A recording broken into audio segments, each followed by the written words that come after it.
Fa 47 anys es va fer aquesta fotografia que s'ha convertit en una icona de l'Espanya del segle XX. S'hi veu Eleuterio Sánchez, a qui acabaven de capturar després de fugar-se d'un tren en marxa.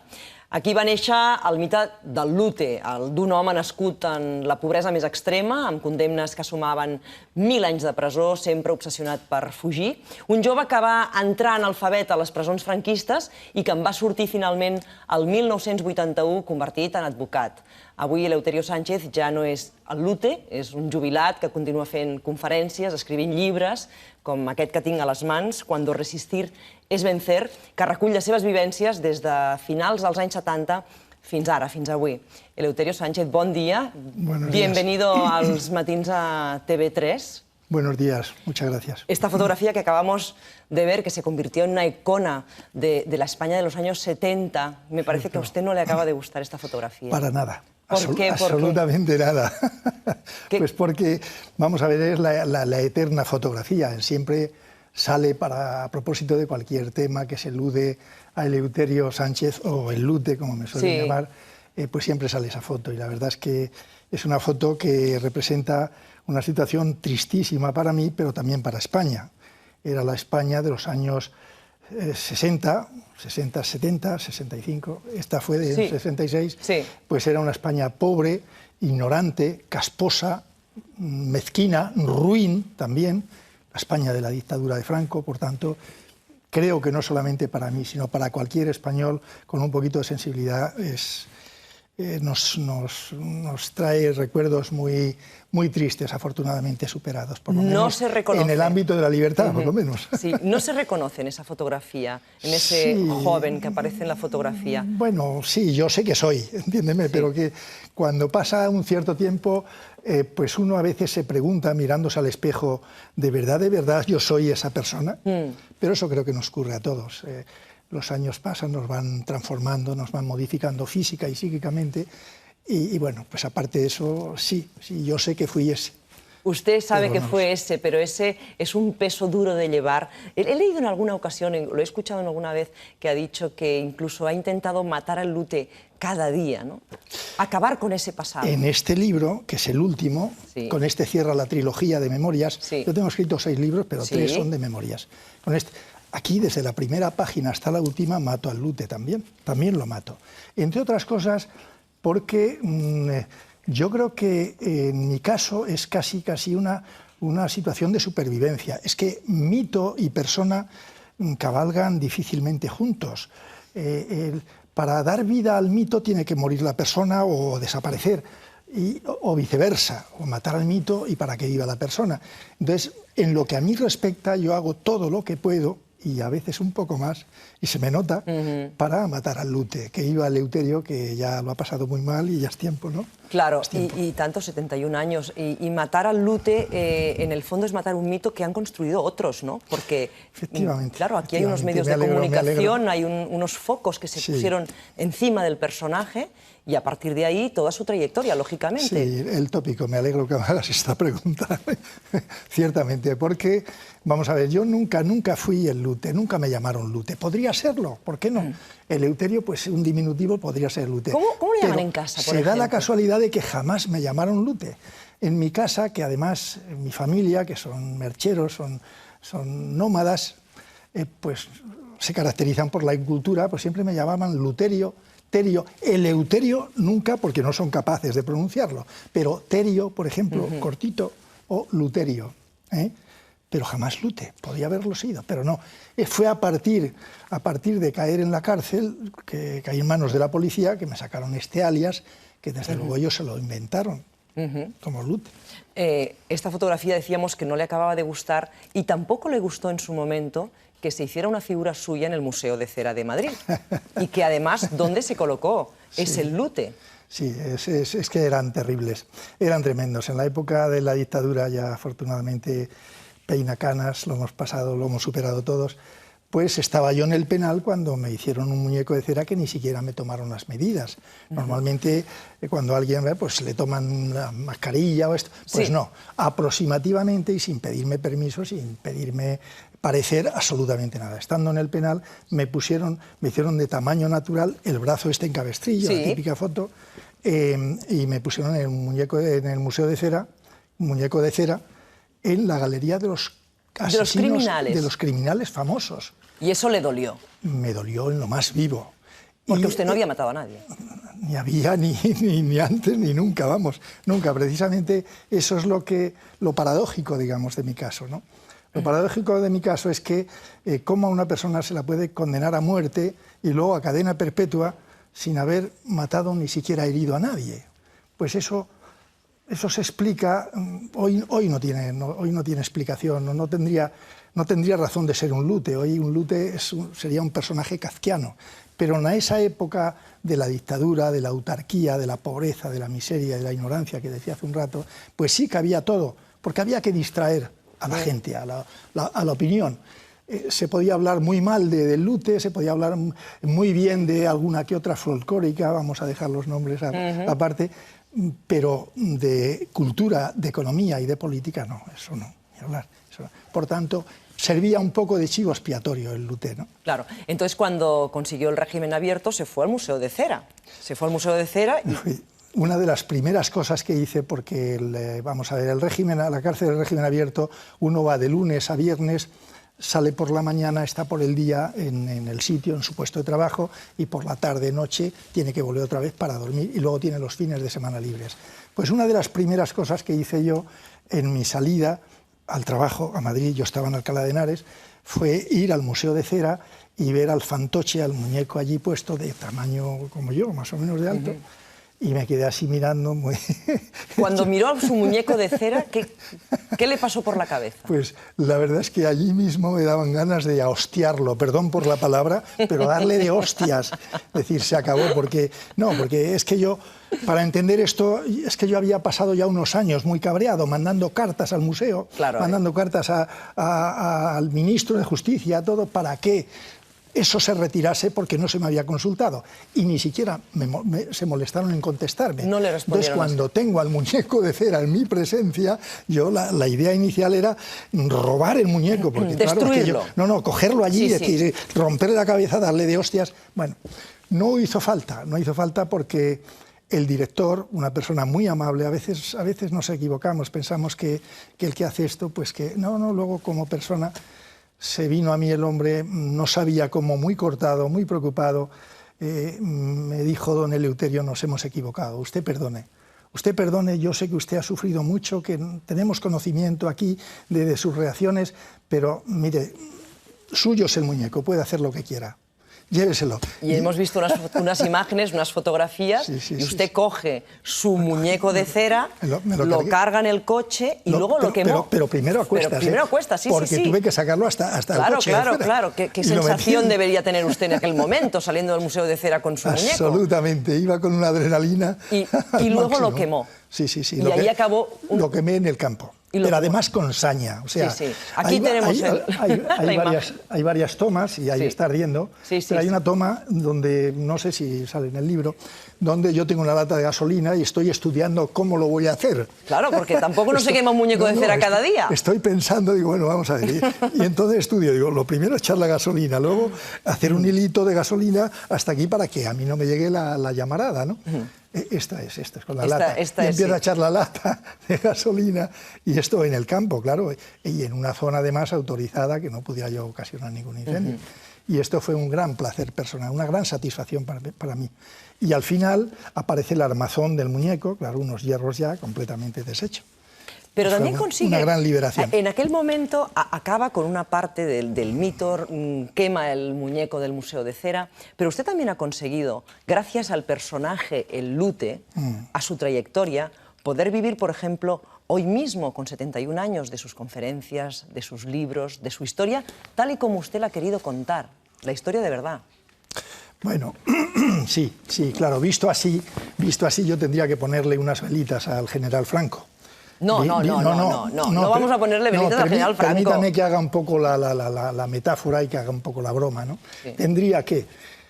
La cuestión, claro, se puede abordar desde esa perspectiva, pero lo cierto y verdad es que yo me formé en la cárcel, porque yo entré analfabeto, o sea, no sabía ni escribir mi nombre, y yo me formé en la cárcel donde la gente se deforma. Habitualmente se deforman, porque eso de que la cárcel rehabilita y regenera y reinserta al individuo, eso es una falacia, eso es mentira. Ahí el hombre se degenera más. Se deteriora. Se deteriora. Y yo me formé allí. Esa es seguramente, más que las fugas, más que todo, esa seguramente mi mayor mérito. Si es que tengo alguno, totalmente. Es ese. Y la gran liberación mía no fue mediante las fugas, sino por la cabeza, por la cultura. Es que es un ejemplo de reinserción laboral. Cuando yo me desperté la mente ya no había quien me frenase. Claro. Las obsesiones mías eran la cultura, gimnasia y la fuga. La mayor fuga, dice usted en su libro, que he experimentado en mi vida fue la de mi cerebro. Un hombre analfabeto privado de su libertad con tantísimas horas por delante cuando descubre la cultura. Exactamente. Cuénteme ese descubrimiento. Usted empieza el libro hablando del hambre que ha sufrido en su infancia. Su padre estuvo en la cárcel. Su madre murió cuando usted era muy joven, sordomuda. 38 años. Una situación de una familia desestructurada, difícil, con muchas penurias. Y llega un día que desde la cárcel, en ese entorno que tan poco acompaña al mundo de la cultura, resulta que usted aprende a leer y se hace abogado. Bueno, esto, por eso yo decía hace un rato, ¿no? Pero no es por la cárcel, vamos a ver, es a pesar de la cárcel. Yo decía que donde se destruye a alguien, yo me construí. No es por la cárcel, porque aparentemente esto visto de esta manera parece que yo estoy haciendo un panegírico o que estamos haciendo un panegírico a las cárceles. Viva las cárceles, hagamos muchas cárceles, la salvación del hombre está en las cárceles. No nos equivoquemos. No, de vez en cuando hay individuos, hay personas, fue mi caso, hay algunos más que no han salido a la palestra, pero hay algunos más, que se plantean una ecuación muy simple. Uno llega a la cárcel, se harta de llorar, de no comer, de no dormir, pero llega un momento que la condena es tan grande que dice, o me muero o me levanto, tengo que levantar. Y llega un momento que la fuerza de la vida es tan potente que te levantas. Y acabas comiendo, acabas durmiendo, acabas riéndote, acabas estudiando, acabas haciendo todo. Entonces, la ecuación más grande, la más simple de todas, pero la más difícil de llevar a cabo, es que el tiempo es vida. Y la vida es tiempo. Matar el tiempo es matar la vida. Tenemos de vida tiempo, nada más.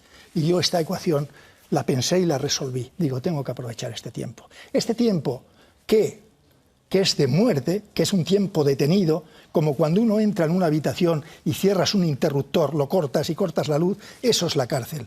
Digo, no, yo le voy a poner bombillas y se las voy a poner muy bonitas, y todo por vía mental y proceso mental. Entonces ahí yo hice una especie de himno, de lucha, de supervivencia, luchando contra todos, contra todo y contra todos también, porque el sistema penitenciario me pusieron muchas pegas. Inicialmente querían que me alfabetizase en lo mínimo, pero luego, claro, que un preso tenga un nivel superior a los que te están guardando, pues como que no. No podía ser aquello. Tuve que luchar como Sísifo, a brazo partido, pero lo conseguí. Y ese es mi mayor mérito. Y tanto que sí. ¿Y qué fue lo que le empujó a querer saber leer, a querer saber escribir? Hay un momento que cuenta cómo cuando le conmutan la pena de muerte por la cadena perpetua, que miraba esa sucesión de hormiguitas colocadas sobre el papel y me preguntaba qué significarían. ¿Qué sensación de impotencia le debería dar aquello, no? Terrible, terrible. Yo creo que lo peor creo yo que le puede ocurrir a un ser humano es que lo inserten o lo pongan en un medio en donde tienes más o menos que defenderte con tener un mínimo de armas para poderte defender y partes del oscurantismo total y absoluto. Eso es de lo más terrible que hay, porque entonces el mundo o la sociedad o el sistema, más que sociedad, el sistema te engulle, te destroza, desaparece. Yo el primer año, lo he dicho, lo voy a repetir una vez más, el primer año de mi vida penitenciaria, que fue en el penal del Dueso de Santander, yo fluctuaba entre la idiotez, entre el homicidio y el suicidio. Yo no sabía qué había hecho yo para tener tanta reja. ¿Cómo es posible que yo sea tan malo y que yo no tenga conciencia de esa maldad? ¿Qué es lo que me pasa a mí? ¿Estoy loco o qué? Pasé un año terrible, hasta que comprendí.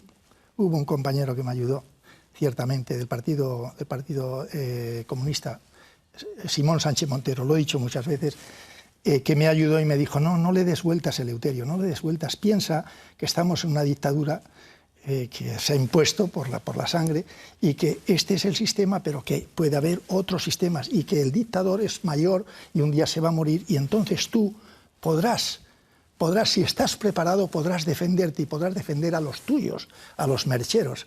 Y esa fue la razón de mi lucha. Hábleme de los mercheros, porque de los gitanos hemos hablado mucho, se conocen muchas cosas, pero los mercheros no tanta.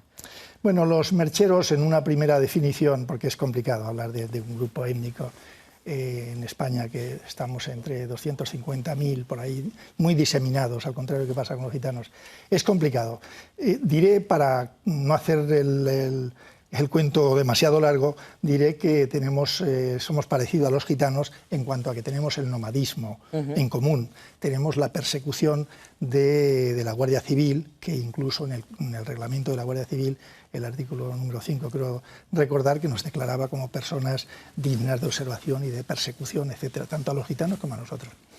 Bien, nosotros, yo nací siendo merchero, quiero decir que esto yo lo llevo, incluso para con los míos lo llevo con orgullo, quiero decir, no renuncio. No se ha escondido. No me he escondido y lo manifiesto, y lo llevo con orgullo. ¿Por qué? Pues porque, si bien en muchos aspectos nos situaba, ya no tanto, nos situaba en inferioridad de condiciones respecto a la cultura y otras muchas cosas, y trabajo y tal, que andábamos siempre nómadas, pues, sin embargo, tenemos, desde el punto de vista humano, de la solidaridad, de la unión, de la entrega, de tantas cosas, de la familia, tenemos unos valores que son estupendos. ¿Y por el hecho de que usted es merchero, sus hijos también son mercheros? ¿O cómo va? No. Vamos a ver. El merchero, como el gitano, se caracterizaba por el nomadismo. En cuanto el nomadismo se radica, y eso viene solo, no hace falta obligarlo, como quería Franco. Franco, a golpe de fusil y de bota, quería meternos y erradicar el nomadismo. Así no se conquistan los corazones. El hombre comprende las ventajas que es vivir sedentariamente. Lo comprende inmediatamente. Entonces, desde el momento en que somos sedentarios, nuestros niños van al colegio, ya tus medios de vida, que eran otros, tu profesión era otra, tienes que cambiarla, pues ya te igualas a millones y millones de españoles. ¿Cómo han vivido sus hijos su historia, Eleuterio? Porque claro, un personaje que se ha convertido en mito de España durante tantos años, que ahora él mismo quiere romper con su mito. ¿Qué les ha contado usted, por ejemplo, a sus hijos de cómo fue aquel atraco a aquella joyería de Madrid? Pues la verdad es que contarles les he contado muy poco porque, vamos a ver, todos los padres, eso no soy yo, nos ocurre a todos, queremos lo mejor para nuestros hijos. Entonces, ellos han vivido impregnados un poco de lo que a mí me rodeaba, de lo que a mí me iba pasando en cada momento, las fugas y todo esto. Ellos no lo han vivido, por supuesto, han vivido estos últimos 30 o 40 años que yo ya he estado en libertad, y por tanto ellos, pues, ¿qué dicen? Ellos saben un poco de qué va, pero no sé, son de estas cosas que se diluyen en el tiempo y van muy lentamente, y si le preguntases a ellos, ellos podrían contestarte, pero yo personalmente siempre he procurado no hablar de esta historia a ellos. Sí de inculcarles lo importante que es estudiar, sí lo importante que es aprender idiomas, sí lo importante que es ser persona. Esto sí, y de hecho lo he realizado con mis hijos menores especialmente, porque a mí cuando me pasó esto tenía mis dos hijos mayores que además viven en Valencia. Y con estos poco pude hacer, pobre de mí, pobre de ellos también. Pude hacer muy poco, me metieron en la cárcel, me separaron y ellos pues... Pero ya con los otros sí, con los otros tengo los dos más chicos, uno me está haciendo 2 carreras universitarias. Qué bien. ¿Me lo puede contar a mí? ¿Qué sucedió en aquella joyería de Madrid? Bueno, aquella joyería de Madrid, vamos a ver, tuvo una consecuencia fatal. Fue un acto, un día caótico, un acto absolutamente desacertado. Y bueno, en sí el tema de la joyería era algo tan simple como unos chicos que a la hora del mediodía tiran una piedra en un escaparate, a la hora del mediodía, que se supone que ya no hay gente, que la joyería está cerrada, cogen unas cuantas joyas del escaparate, se las meten y se van 3 en una moto. Fíjate las filigranas que hay que hacer para ir 3 en una moto. Bueno, pues eso era. Pero en aquellas épocas esto pasaba. Pasaba, claro, de vez en cuando una mujer le pegan el tirón del bolso. No, digo que se subían 3 en una moto también, ¿eh? Sí, pero vamos a ver, quiero decir que tal como esto, digamos que sorprende mucho el hecho de ir 3 en una moto, tal como luego fue considerado, que nosotros éramos atracadores, que atracábamos en Europa con enlaces en España, que no sé, supone organización, supone peligrosidad, supone 3 chavales que en pleno día rompen un escaparate para llevarse un puñado de joyas y salir huyendo con la moto. Eso era. Lo que pasa es que tuvo una consecuencia fatal. Tuvo una consecuencia fatal y a partir de aquí ya todo se ultradimensionó. Ya éramos, pues, ¿por qué? Pues porque uno de los 3, está probado, se sabe quién fue, tenía una pistolita y el guarda, que no sabíamos porque el guarda de la joyería al mediodía se quedaba dentro de la joyería, habían cerrado ya, estaba cierrechado, al oír el ruido del cristal, el guarda, que no lo podíamos ver nosotros, abrió la puerta y se tiró encima de uno de estos. Y este sacó la pistola ahí, de verdad, asustado y accidentalmente, lo sé por lo que luego lloraba el chico y todo. Así fue. Y lo mató, además, con tan mala suerte que lo mató. Una pistola roñosa, insignificante, que uno no se explica. Es todo kafkiano, de verdad, es tan ridículo todo en comparación con el daño causado, ¿verdad? Eso, vamos a ver, eso a mí no se me oculta que fue muy grave, muy grave. Pero la justicia está para analizar, para verlo todo detenidamente y que cada uno cargue con las culpas que le correspondan, ¿no? Ahora que ya lleva muchos años en libertad, cuando ve esto... Pues esas fueron mi cárcel ambulante. Esa es una cárcel ambulante. Una cárcel nómada, casi, que te lleva... Una cárcel nómada como los mercheros. Sí, pero el día que usted recupera la libertad, también me sorprende eso del libro, Eleuterio, y es que no parece que sea un día especialmente feliz. Reconoce que, pero pocos saben que el día en que salí en libertad, tras 18 años entre rejas, aunque debió ser un día feliz, sin embargo no lo fue. ¿Y por qué? Cierto. ¿Cómo puede ser que además una persona que en la cárcel ha tenido la oportunidad de cultivarse por su voluntad férrea, sale de la cárcel y no saborea la libertad? Bueno, sí la saboreé un poco más tarde, sí. Voy a explicar esto, porque es interesante, creo yo. Tú misma la has sacado del libro, la has destacado. Bueno, primeramente, yo estuve 18 años en la cárcel, o sea, que es tela marinera, como dicen por allí por Andalucía, ¿no? Tela marinera. Ya demasiado tiempo, pienso yo, para un error. Haber cometido un error, realmente. Bueno. Entonces, después de 18 años, te ponen en libertad y dices, bueno, ahí está la calle, ahora vete, ya eres libre. Claro, de repente, 18 años, que quieras que no, la función hace al órgano. Inicialmente, pues, pero ya llega un momento que uno se acostumbra hasta a vivir con el dedo metido en un ojo. Pues yo también me había adaptado y un poco a todo esto. 18 años es mucho, es toda una vida, sobre todo para un chico joven, que entré yo con 21 o 22 años. Bien. Eso de una parte. De otra parte, lo que más rabia me dio, lo que más ofendido me sentía, es que mi libertad se tenía que haber producido 4 años antes. Yo nací en 1981, pero yo tenía que haber salido en libertad por los decretos de amnistía de 1977, al igual que salieron FRAP, Grapo, ETA y otros compañeros igual que yo, sin intencionalidad ni terrorista ni política, simplemente porque habían sido juzgados por la ley político-represiva llamada Ley de Bandidaje y Terrorismo. Y a mí me habían juzgado lo mismo que a ETA, lo mismo que a FRA, lo mismo que a Grapo, por la Ley de Bandidaje y Terrorismo. Por eso dio lugar a una pena tan grave cuando mi delito era inferior, de mucha inferior. Bien, al no darme la libertad por la amnistía, que me la dieron por un perdón, por un indulto particular, yo me sentí muy cabreado, porque yo no necesitaba un perdón, yo necesitaba una amnistía, porque yo no tuve un abogado en el juicio, en el Consejo de Guerra, no tuve un abogado que me defendiera. Por tanto, esos juicios son de radical nulidad, porque no obedecen a ningún rigor, digamos, democrático ni jurídico.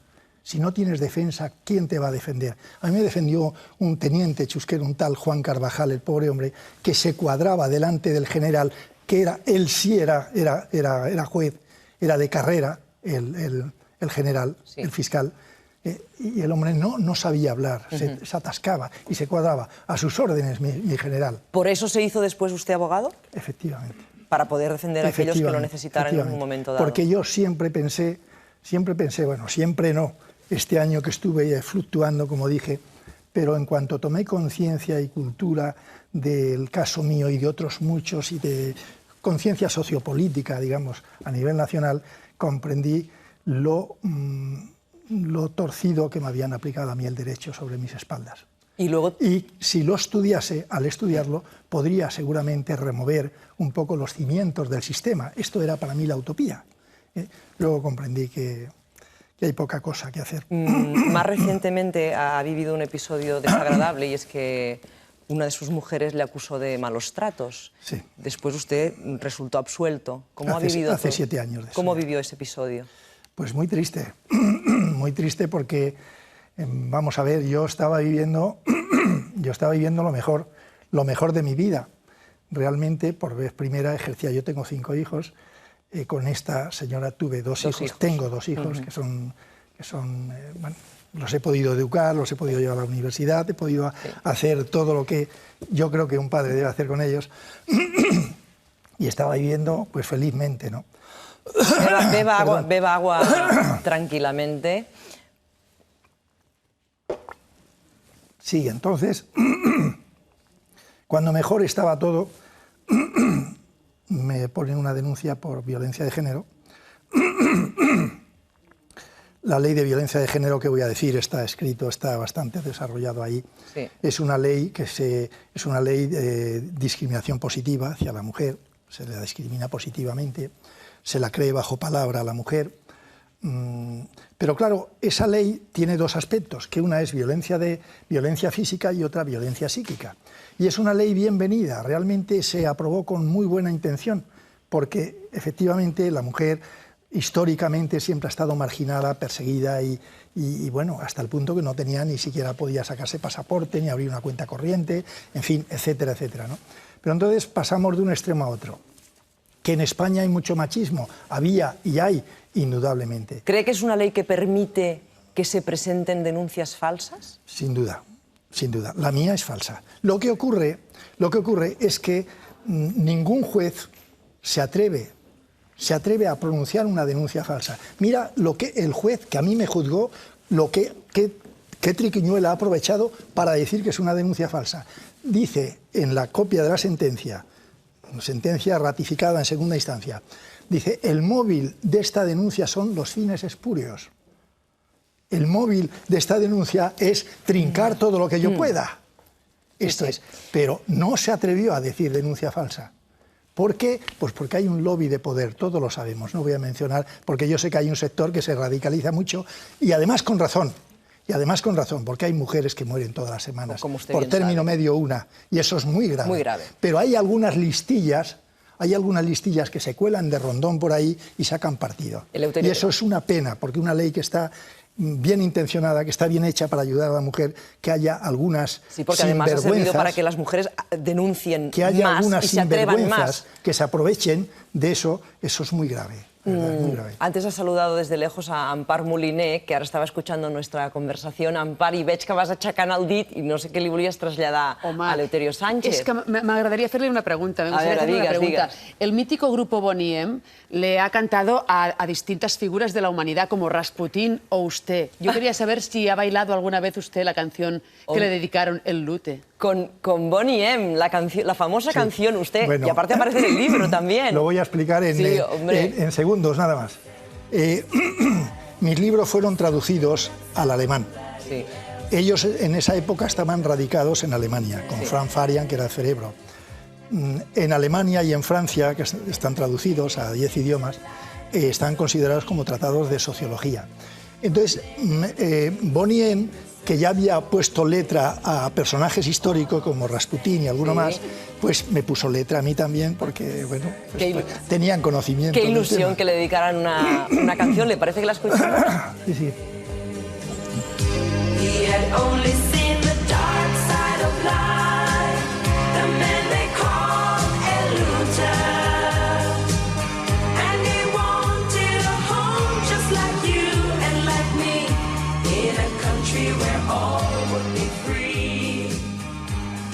Eleuterio Sánchez, cuando resistir es vencer, esa es la auténtica victoria. Muchísimas gracias por acompañarnos hoy als matins a TV3. Ha sido un placer. Igualmente, que tenga mucha suerte. Muchas gràcies. Gràcies. Nosaltres fem 2 minuts de publicitat i de seguida tornem. Fins ara.